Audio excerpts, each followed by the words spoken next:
Hello students, I am Kunal दुआ from eco विजनर। आज हम देखते हैं इंडियन इकोनॉमिक डेवलपमेंट बुक का चैप्टर 5। अब यहाँ ध्यान देना है, अगर हम सीबीएसई के सिलेबस के हिसाब से देखें तो ये है हमारा चैप्टर 5, और एनसीईआरटी के हिसाब से देखें तो वो है चैप्टर 6। तो वो देख लेना तुम्हारे यहाँ कौन से बुक में कौन सा सीक्वेंस यूज़ हो रहा है। करने तो सिलेबस में दोनों ही हैं, पर 5 और 6 ये इन्होंने आपस में ही गड़बड़ कर रखी है सीबीएसई और एनसीईआरटी वालों ने, हैं दोनों ही सिलेबस में। तो मैं पहले सीबीएसई के हिसाब से चैप्टर 5 यानी रूरल डेवलपमेंट स्टार्ट कर रहा हूँ। तो पहला क्वेश्चन है, इसका मतलब ही क्या है रूरल डेवलपमेंट का, और क्या क्या इसमें मेन बातें हैं। तो रूरल डेवलपमेंट नाम से लग रहा है गांव वगैरह वाला जो एरिया, उसकी डेवलपमेंट करनी है हमें। तो focus is on action for development of areas that are lagging behind, जो एरियाज हमारे पीछे रह गए ओवरऑल डेवलपमेंट में ऑफ विलेज इकोनॉमी की इश्यूज या मेन बातें जो जो इस चैप्टर में हमें देखनी है या रूरल डेवलपमेंट में जो जरूरी हैं चीज़ें। पहला, investment in human capital formation, यानी कि इंसानों की क्वालिटी अच्छी हो उसमें पैसा इन्वेस्ट करो, क्योंकि गांव के एरिया में क्वालिटी ह्यूमन कैपिटल नहीं है। यानी इंसान तो हैं पर वो इतने पढ़े लिखे, इतने समझदार, टेक्नोलॉजी ज़्यादा यूज़ करने वाले इसकी कमी है, क्योंकि उन्होंने उस टाइप की नॉलेज नहीं ले रखी। तो उसके लिए हमें पैसा इन्वेस्ट करना पड़ेगा ताकि लोग गांव के भी मोर एफिशिएंट और समझदार और टेक्नोलॉजी वाले बने। तो एक तो एजुकेशन पे पैसा लगाना पड़ेगा ज़्यादा, खासकर फीमेल वहाँ पे, क्योंकि इनकरेज नहीं किया जाता उन्हें पढ़ाई के लिए। स्किल डेवलपमेंट, ट्रेनिंग, कोर्स, ये सब। हेल्थ के ऊपर, हेल्थ दोनों नज़रिए से, एक तो आसपास की साफ़ सफाई सैनिटेशन, और पब्लिक की भी जो हेल्थ है, बीमारियों से दूर रहें वो, उसके ऊपर पैसा लगाना पड़ेगा, इन्वेस्टमेंट करनी पड़ेगी। पहला पॉइंट। अब अगला सेकंड है हमारा डेवलपमेंट ऑफ प्रोडक्टिव रिसोर्सेज, मतलब कुछ ऐसे रिसोर्स बनाएं जिससे कुछ और भी फ़ायदा हो। तो प्रोडक्टिव रिसोर्सेज अभी मैं एग्जांपल से बताऊंगा। ज़्यादा जनरेट करो ताकि नौकरियां ज़्यादा मिल पाएँ। गांव वालों के जो एरियाज हैं गांव के, वहाँ मेन काम ज़्यादातर लोग सोचते हैं एग्रीकल्चर है, हम भी यही कर लेंगे, और वहाँ प्रोडक्टिविटी है कम, काम है कम, इंफ्रास्ट्रक्चर ढंग का है नहीं। डिस्गाइज्ड अनएम्प्लॉयमेंट, मतलब अगर 10 बंदों की ज़रूरत है एक खेती में, मान लो किसी पर्टिकुलर क्रॉप की, तो वहाँ 15 जने लगे हुए हैं, यानी 5 ऐसी बेवजह बस टाइम पास कर रहे हैं। काम 10 से भी हो सकता है पर 15 लगे हुए हैं, तो वो हो गया 5 का डिस्गाइज्ड अनएम्प्लॉयमेंट।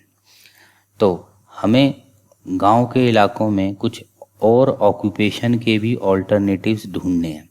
इसी को बोला जाता है प्रोडक्टिव रिसोर्स, कुछ और भी ढूंढो।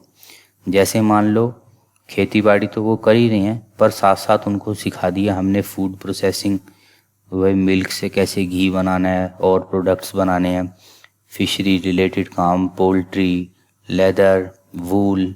तो यानी उनको ये बात हमें बतानी है कि सारे के सारे एक ही एग्रीकल्चर में मत घुसो, थोड़ा अपने आप को डाइवर्सिफाई भी कर लो। तो ये टॉपिक अभी हम आगे भी पढ़ेंगे। जितने ज़्यादा हम और उनके लिए काम बनाएंगे, ये रिसोर्स बनाएंगे, एग्रीकल्चर पे एक्सेस बर्डन नहीं आएगी कि सारे यहीं घुस रहे हैं एग्रीकल्चर में। नहीं, अपने चाहे गांव के इलाके में ही रहो पर और भी काम कर सकते हो, जिससे गांव की प्रोडक्टिविटी सही आएगी और इनकम उनकी बढ़ सकती है। आगे देखते हैं लैंड रिफॉर्म्स। ये टॉपिक बार बार आ जाता है, पहले भी आया हुआ है। लैंड रिफॉर्म्स करने पड़ेंगे, टेक्निकल रिफॉर्म्स करने पड़ेंगे, किसानों को मॉडर्न टेक्निक समझानी है ताकि उनकी प्रोडक्टिविटी बढ़े। तो ये करने से एफिशिएंट और ऑप्टिमम यूज़ ऑफ लैंड होगा और बल्क प्रोडक्शन होगी। इंफ्रास्ट्रक्चर से देखो मेन चीज़ है, it provides support system to all production activities. Infrastructure ही ना हो तो फिर जैसे मैंने हर क्लास में ये टॉपिक कहीं ना कहीं आ ही जाता है, तो काम नहीं हो सकता। जैसे मान लो गांव में ट्रांसपोर्ट का सिस्टम ही नहीं है, ट्रक वरक और ये सब, रेलवे, गांव में रोड ही नहीं है, या हाईवे तक पहुंचाने वाली कोई रोड नहीं है, बिजली नहीं है ढंग की, इरिगेशन नहीं है, क्रेडिट फैसिलिटी नहीं है, बैंकिंग नहीं है, तो ये चीज़ें नहीं होंगी तो बिजनेस नहीं हो सकता। चाहे गांव का बिजनेस हो चाहे शहर का बिजनेस हो, इंफ्रास्ट्रक्चर तो बहुत ज़रूरी है। अगला, और रूरल डेवलपमेंट के हम टॉपिक्स पढ़ रहे हैं, क्या क्या चाहिए हमें इसमें। मेन बातें, पावर्टी रिडक्शन का हमें कुछ करना चाहिए, ये हम पिछले चैप्टर में भी पढ़ के आए हैं। गवर्नमेंट कई स्कीम्स निकालती हैं, वो हमने कई योजना भी पढ़ी थी लास्ट क्लास में, पावर्टी चैप्टर में उसी बात का मेंशन है।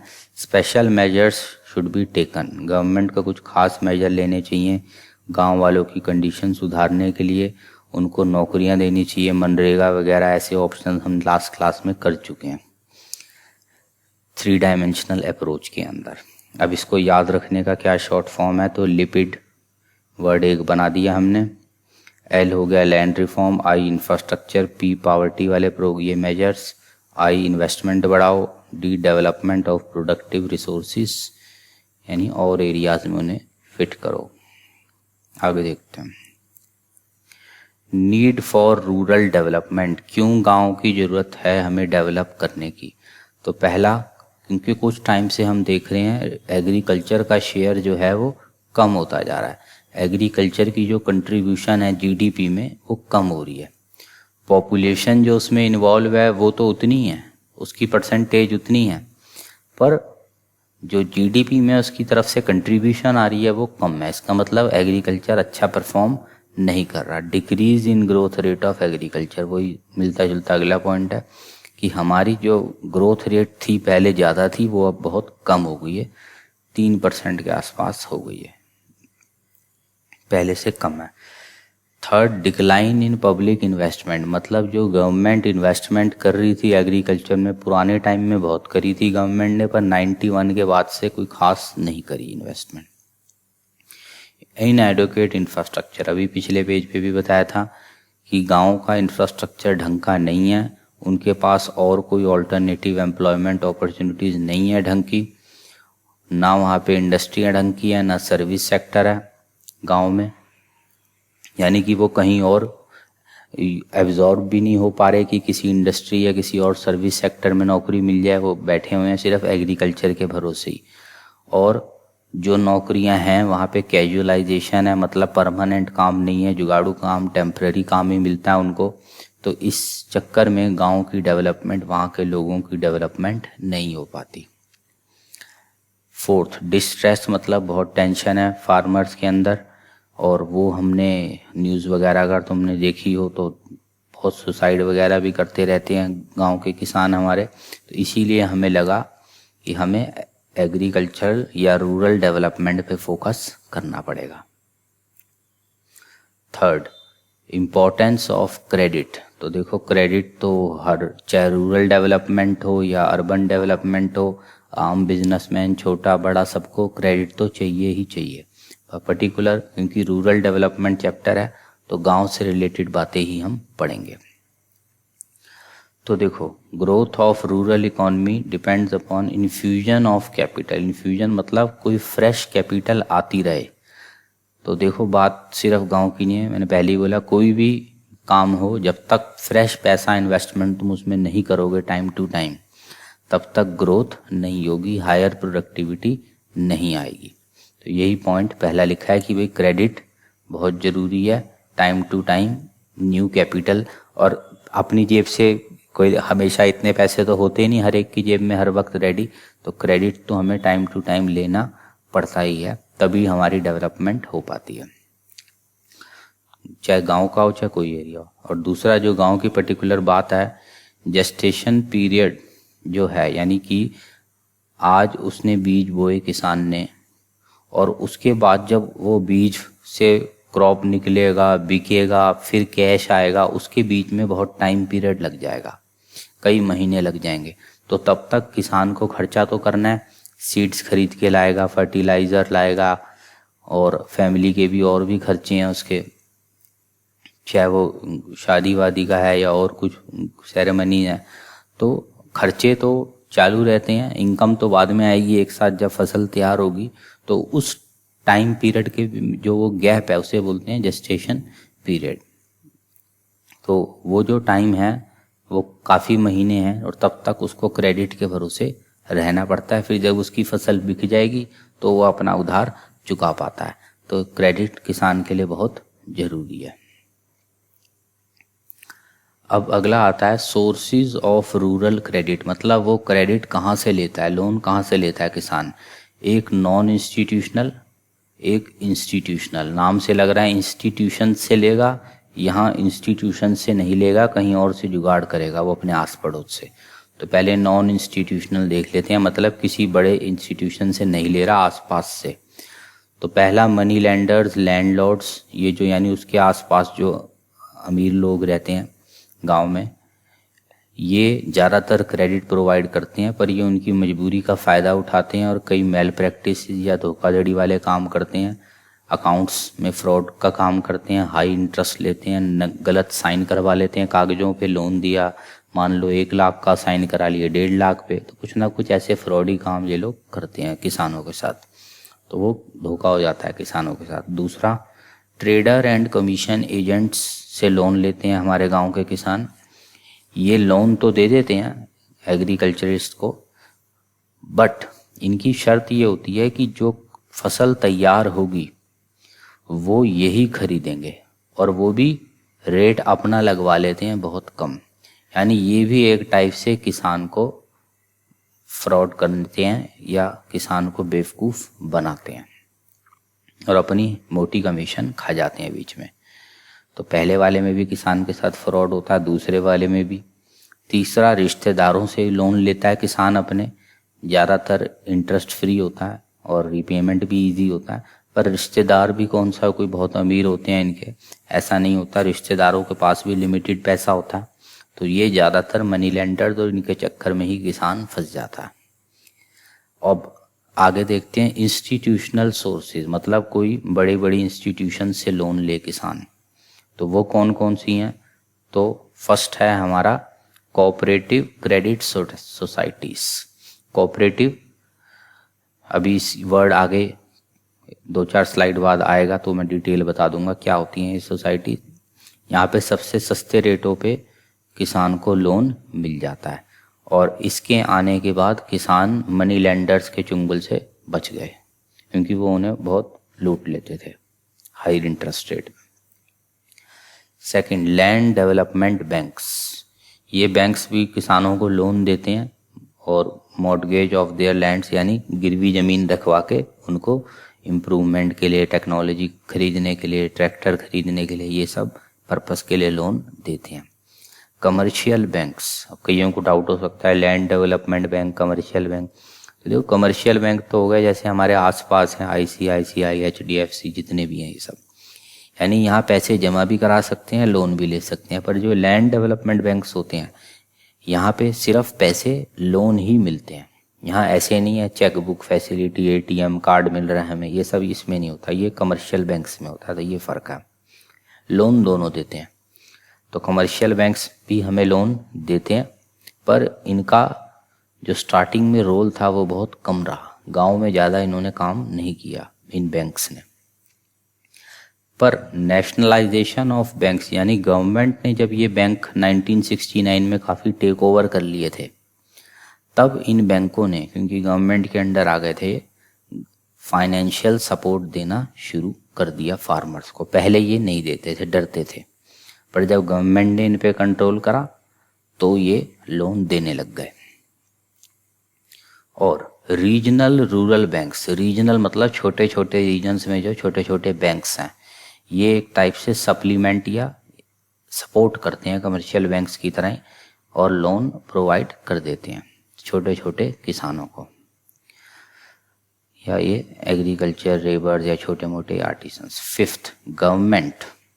अब गवर्नमेंट भी कुछ खास इमरजेंसी पड़ जाए तो लोन किसानों को प्रोवाइड करती है। It is, they are called as taccavi loans, और कोई इमरजेंसी के वक्त, बाढ़, भूकंप, फ्लड, ये सब। अगला, नाबार्ड। अब ये वर्ड बड़ा मेन है, ध्यान रखना है, इसकी फुल फॉर्म भी पता होनी चाहिए।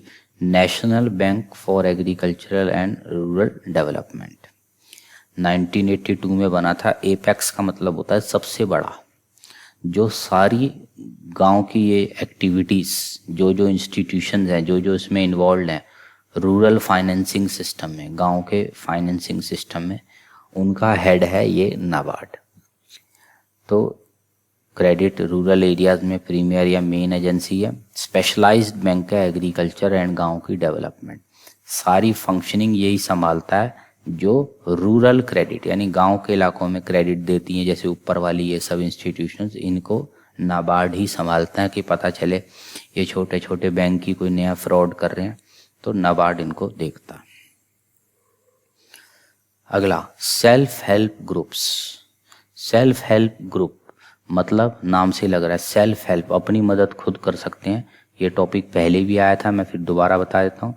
एक टाइप से सब लोग मान लो 10-15 जने मिलके सबने एक गुल्लक बनाई, सबने 1-1 लाख रुपए इकट्ठा किया, 20 जने थे तो 20 लाख रुपए इकट्ठे हो गए और वो किसी को हम में से जिसके पास अच्छा बिजनेस प्लान है कोई, उसको लोन मिल जाएंगे।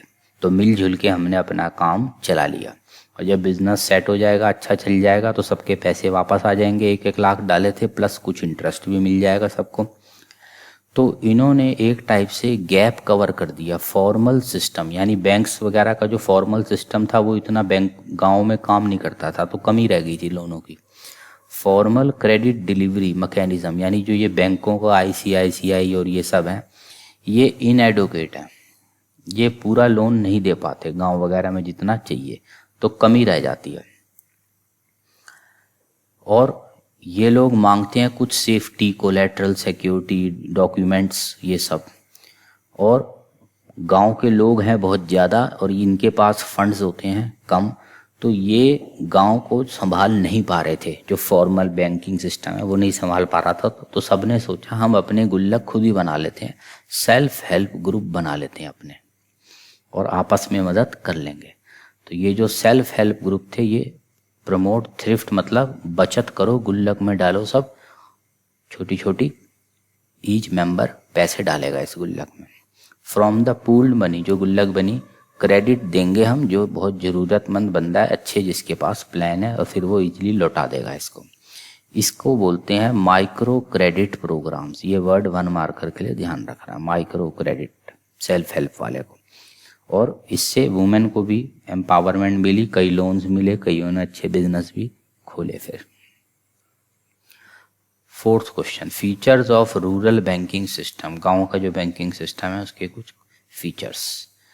रैपिड एक्सपेंशन हुआ है हमारे गांव के एरियाज़ में, पॉजिटिव इफेक्ट आया है, यानी कि इनकम, एम्प्लॉयमेंट सब अच्छी बढ़ी है, खासकर ग्रीन रेवोल्यूशन के बाद। किसानों को अच्छी सर्विसेज, लोन फैसिलिटीज़ मिली हैं। और फूड सिक्योरिटी के मामले में बड़ा पॉजिटिव हमारा इसमें अचीवमेंट हुई है कि अब बफर स्टॉक बन गया। बफर स्टॉक मतलब एक्स्ट्रा स्टॉक पड़ा है हमारे पास, अभी की भी हम अपना काम चला सकते हैं और फ्यूचर के लिए भी कुछ स्टॉक तैयार पड़ा है। कल को कोई बाढ़ भूकंप आ जाए कि हमारे और कोई आउटपुट प्रोड्यूस ना हो, तो हमारे पास सेफ्टी स्टॉक पड़ा है, तो एक पॉजिटिव बात हुई। With the possible exception of commercial bank, यानी कमर्शियल बैंक को छोड़ दो, कमर्शियल बैंक ने तो ठीक ठाक काम कर लिया, पर बाकी जो इंस्टीट्यूशन है छोटे मोटे बैंक, वो ज़्यादा कामयाब नहीं हो पाए। If agriculture loan default rate have been high, ये जो यानी कि किसान लोग ये बड़ा धोखा गड़बड़ कर जाते हैं, लोन ले लेते हैं और डेलिबरेटली रिफ्यूज़ करते हैं, क्योंकि उन्हें पता है हिंदुस्तान में पॉलिटिक्स होती है किसानों के ऊपर बहुत, और किसानों को खुश करने के लिए पॉलिटिकल जो मिनिस्टर लोग हैं, तुमने सुना होगा न्यूज़ वगैरह में, कहते हैं हम किसानों का लोन माफ़ कर देंगे। तो किसान को पता ही है लोन तो मेरे माफ़ हो ही जाने हैं, तो कई कमाने वाले किसान भी क्या करते हैं, लोन लेके लौटाते ही नहीं है कि भाई पॉलिटिक्स है, नया इलेक्शन आएगा जब तो सरकार माफ़ कर देगी हमारे। तो ये एक गड़बड़ का पॉइंट हो रहा है हमारे गांव के बैंकिंग सिस्टम में, रिकवरी नहीं हो रही पैसे की, लोन्स की। 5th, problems of agricultural credit. क्या क्या प्रॉब्लम्स आ रही हैं? इनसफिशिएंसी, यानी कि जो पैसा चाहिए, volume of rural credit is insufficient, यानी रिक्वायरमेंट ज़्यादा है पर अवेलेबल फंड्स बहुत कम है। फिर इनएडुकेट अमाउंट ऑफ सैंक्शन, मतलब मान लो बंदा लोन लेने गया 1 लाख, वो लोन सैंक्शन करके देंगे 20,000, यानी बहुत कम लोन उनको सैंक्शन करके देते हैं, जिससे उनकी ज़रूरत पूरी नहीं हो पाती। और वो सोचते हैं यार 1 लाख चाहिए था, 20,000 इन्होंने पकड़ाए हैं, तो 20,000 को भी अब मेरा ट्रैक्टर तो आएगा नहीं, कोई मशीन तो आएगी नहीं। वो क्या करते हैं, ऐसे लोन लेके और अनप्रोडक्टिव यूज़ में लगा देते हैं। चलो कुछ शादी में लगा दिया और कुछ अपने घर के टीवी फ्रिज ले आए। अब लोन लिया किसी पर्पस के लिए, पर मिलता ही इतना कम है कि वो असली पर्पस तो कहीं और रह जाता है और वो फालतू के काम में लोन का पैसा वेस्ट कर देते हैं। Third, less attention to poor farmers, यानी जो ये बैंकिंग एजेंसीज हैं, क्रेडिट की एजेंसीज हैं, ये छोटे गरीब किसानों को लोन नहीं देती क्योंकि इनके पास रखवाने के लिए प्रॉपर्टी नहीं होती। तो ये अमीर किसानों को देती हैं, who are well to do farmers, क्योंकि वो क्रेडिट वर्दीनेस हाई है, मतलब उनके पास लोन रखवाने के लिए सामान ज़्यादा है और इसे बोलते हैं उनकी मार्केट में क्रेडिट रेपुटेशन अच्छी है, तो उनको लोन दे देते हैं। तो यानी ये तो गड़बड़ होगी, जिसको देना चाहिए था गांव के गरीब किसान उनको तो मिला नहीं और अमीरों को ही मिल पा रहा है, क्योंकि बैंक वाले अपनी सेफ्टी सोचते हैं, यार इतना गरीब है ये तो हमारी किश्त ही नहीं लौटा पाएगा, इसको लोन मत दो, अमीर को दे देते हैं। तो ये एक गड़बड़ हमारे देश में रही है। अगला, ग्रोइंग ओवरड्यूज, नाम से ही लग रहा है लोन तो ले लेते हैं किसान, वापस करते नहीं, तो रिकवरी रेट सिर्फ 60 से 70% पैसा वापस आता है, बाकी डूब जाता है बैंक वालों का पैसा। इनएडुकेट इंस्टीट्यूशनल कवरेज, यानी जो इंस्टीट्यूशंस हैं वो भी लिमिटेड हैं, हर जगह अभी पहुंच नहीं पाए, चाहे वो कोऑपरेटिव हैं, बैंक्स हैं, commercial bank, land development bank. Fail to cover entire rural farmers, पूरी अच्छी तरीके से हमारे देश का एरिया कवर नहीं कर पा रही ये इंस्टीट्यूशंस। अगला, रेड टेपिज्म। रेड टेपिज्म मतलब वही पुराने कम्बरसम रूल्स, फॉर्मेलिटीज, ये कागज लाओ, ये फोटो लाओ, ये स्टैंप लगवाओ, ये प्रूफ लाओ, इतने सारे उनके नाटक होते हैं बैंक वालों के कि वो फॉर्मेलिटियाँ गरीब किसान पूरी कर ही नहीं पाता। ये लाओ वो लाओ, वो कहता है तुम ये अपने पास रख लो अपने लोन, हम नॉन इंस्टीट्यूशनल सोर्सेज से ही ले लेंगे, क्योंकि उनकी फॉर्मेलिटी इतनी ज़्यादा होती हैं कि वहाँ तुमने फिल्मों में या वैसे भी देखा होगा, गवर्नमेंट कामों में इतने ज़्यादा वो नाटक करते हैं, फॉर्मेलिटीज़ की लिस्ट बना देंगे कि बंदा वो पूरी कर ही नहीं पाता। फिर बंदा कोई या तो रिश्वत खिलाए उनको या कोई और ऑल्टरनेटिव ढूंढ लेता है, जैसे किसान फिर अपने पड़ोस के ज़मींदार या अमीर लोग जो हो गए उनसे ही लोन ले लेता है, बजाय इन बैंकों की उल्टी सीधी फॉर्मेलिटीज़ को पूरा करने के लिए जो हो नहीं पाती उन गरीब किसानों से फुलफिल। अगला क्वेश्चन देखते हैं, 6th, डिफाइन एग्रीकल्चरल मार्केटिंग और प्रॉब्लम्स ऑफ एग्रीकल्चरल मार्केटिंग। पहले था प्रॉब्लम्स जो लोन की, अब है मार्केटिंग की प्रॉब्लम्स। या स्टेट यानी सरकार क्यों इंटरफेयर करे to regulate the activities of private traders. अब देखो ये नई बात है जो हमें समझनी है। पहले तो agriculture marketing is a process that involves assembling, storage, processing, transportation, ये सब गांव का जो सामान है इसका ये सारे functions, assemble, storage, transport, packaging और डिस्ट्रीब्यूशन, ये सब। अब प्रॉब्लम्स क्या आती हैं एग्रीकल्चरल मार्केटिंग में, मतलब जब किसान अपना माल बेचने जाता है मार्केट में तो क्या प्रॉब्लम आती है। फॉल्टी वेइंग, उसको बेवकूफ़ बना देते हैं, गलत वेट मेजर करते हैं, किसान इतना एजुकेटेड नहीं होता, उसके अकाउंट्स में धोखा कर देते हैं, कैलकुलेशन गड़बड़ कर देते हैं उसके साथ।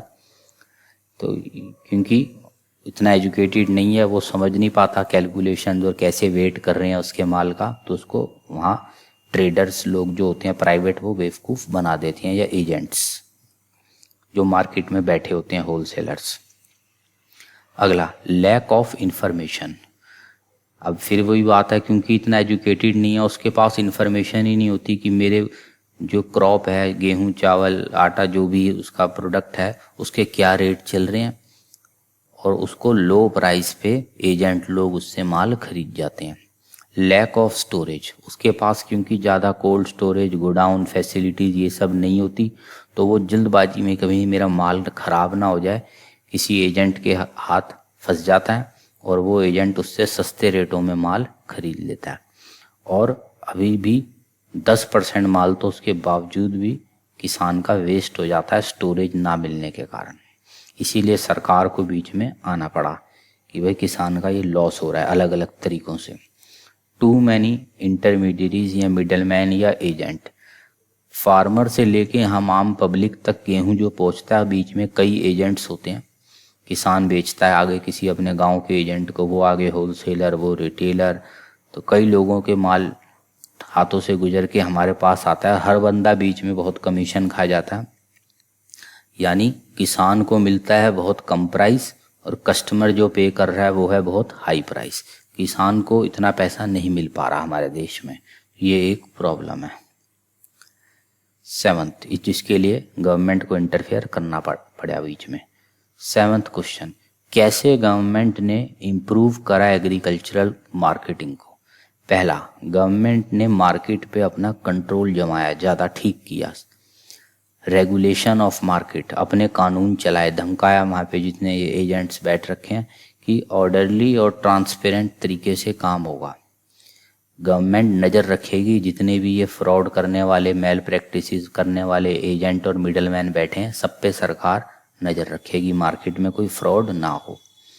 सेकंड, इंफ्रास्ट्रक्चर सरकार ने प्रोवाइड कराया, रोड्स बनाई, railways, warehouse, godown, cold storage, ताकि किसान का माल वेस्ट ना हो और वो ज़्यादा जल्दबाजी में किसी एजेंट को सस्ते रेट पे माल ना बेचे, अपना माल स्टोर कर ले, जब अच्छा कस्टमर आए, अच्छे पैसे मिले तब माल बेचे अपना।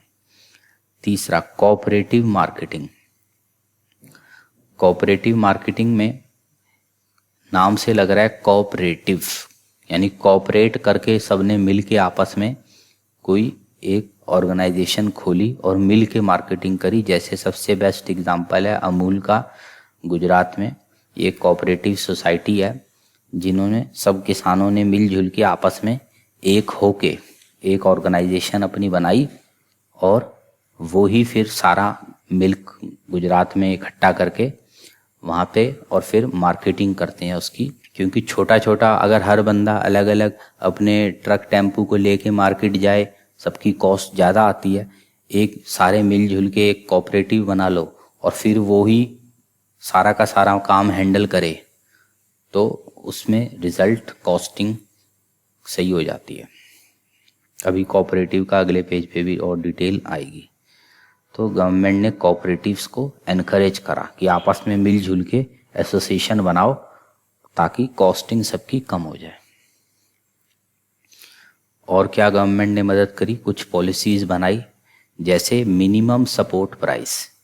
गांव के फार्मर्स को बोला कि मान लो 20 रुपये से कम में तुम वीट मत बेचना, चाहे मार्केट रेट 15 हो चाहे 10 हो, छोड़ो उसको, तुम मिनिमम रेट कर दो 20। तुम्हारा माल ना बिके तो हम खरीद लेंगे तुम्हारा माल सारा।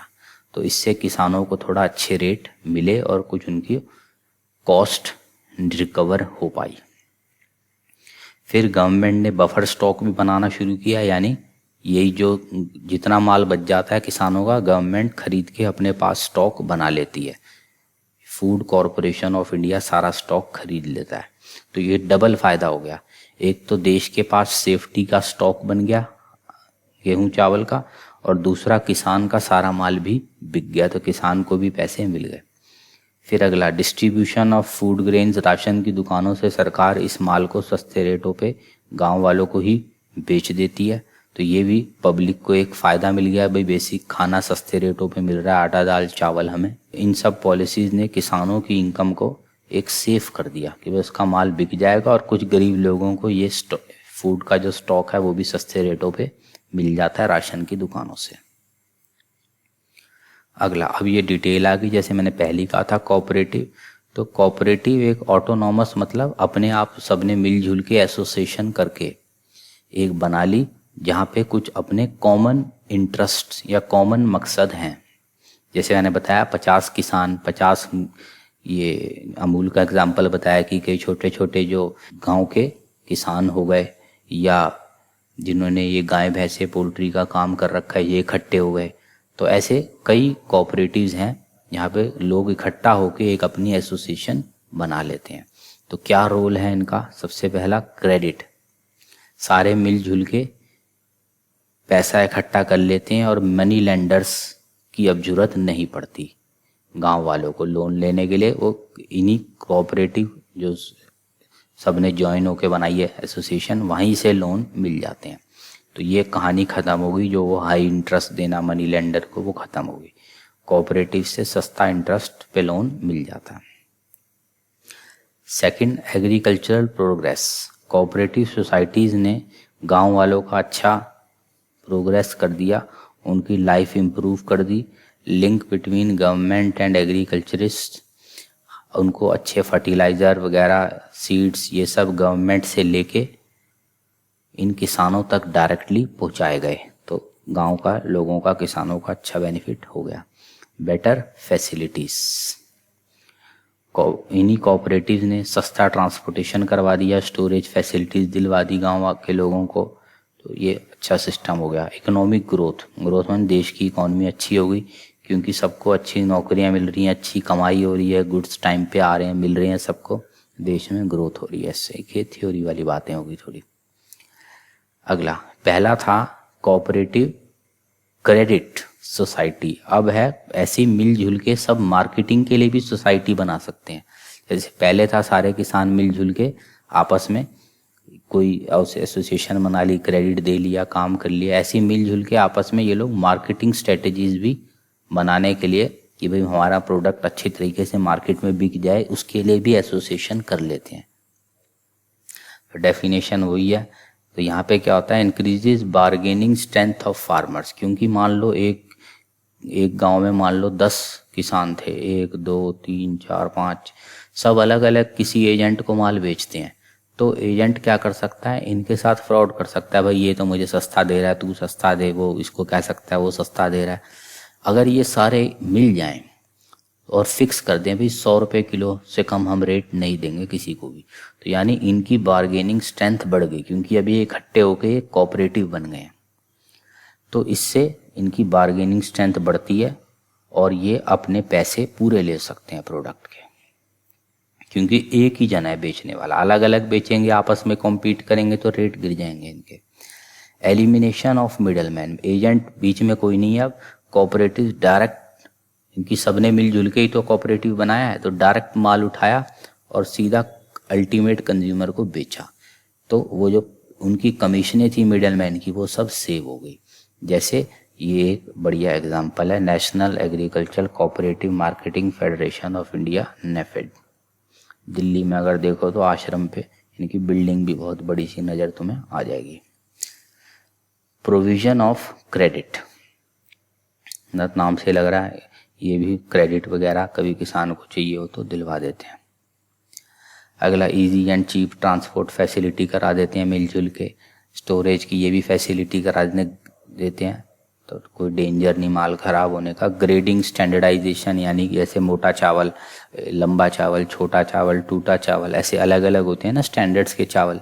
तो ये इनका स्टाफ होता है, ये सारी ग्रेडिंग और स्टैंडर्डाइजेशन, अलग अलग क्वालिटी का चावल अलग अलग करके अकॉर्डिंगली रेट पे बिकवा देते हैं किसानों का माल। तो किसान को टेंशन नहीं, ये छोटा चावल अलग करो, टूटा चावल अलग करो, यही संभाल लेते हैं सारा काम। मार्केट की ये लोग पूरी खबर रखते हैं, क्या चल रहा है मार्केट में, रेट क्या चल रहा है, डिमांड सप्लाई। तो इसलिए क्योंकि किसान तो जल्दबाजी में कुछ भी रेट पे माल पहले बेच देता था। ये एक स्पेशल एसोसिएशन बनी है जो कि प्रॉपर रिसर्च करती है मार्केट में और अच्छे रेट किसानों को दिलवा देती है। तो आज हम यहीं तक रखते हैं, बाकी क्वेश्चन नेक्स्ट क्लास में देख लेंगे। अभी लास्ट इनपुट आउटपुट का जो हर बार हम करते हैं एक टॉपिक, उसका देखते हैं। तो देखो कई बार क्या होता है, हम क्या करते हैं, जब दूसरों को देखते हैं हमें लगता है यार सब हमसे सही हैं, और अगर हम ये सोचने लग जाए यार उसकी ज़िंदगी तो बहुत बढ़िया है, हमारी तो बेकार है, टेंशन है, तो फिर वही बात है, दिमाग जैसे ही तुम्हारा ढीला पड़ेगा, पढ़ाई वढ़ाई सब बेकार, टाइम ज़्यादा लगेगा, रिजल्ट कम आएगा। तो खुश रखना अपने को बहुत ज़रूरी है। तो ये लाइन बड़ी काम की है। हर बंदे की अपने फियर्स हैं, अपनी वीकनेस है, हम सब इंसान हैं, सब में कुछ ना कुछ कमी है। तो ये सोच के भाई उसके साथ ये, उसके पास पैसा बहुत, उसकी पर्सनैलिटी अच्छी, उसका ये पॉइंट अच्छा है, उसमें ये, उसका वो, ये सब का कोई फ़ायदा नहीं। सब में प्लस माइनस कुछ ना कुछ है। तो इसमें अपना टाइम वेस्ट और अपने आप को डीमोटिवेट मत करो। क्योंकि इस टाइप से कंपैरिजन करने लगोगे तो फिर हमेशा कुछ ना कुछ तुम्हें अपने में शॉर्टकमिंग नज़र आएगी। तो हो सकता है हम जिसको देख के सोच रहे हैं इसके पास बहुत कुछ है, वो हमें देख के सोच रहा हो अपनी नज़र से यार इसके पास बहुत कुछ है। तो सबके पास कुछ पॉजिटिव है, कुछ नेगेटिव है। इस पॉइंट को दिमाग में हमेशा रखो और अपना फोकस अपने टारगेट पे हो। चलो आज की क्लास में यहीं तक रखते हैं, नेक्स्ट क्लास में हम आगे बढ़ेंगे। ठीक है, थैंक यू।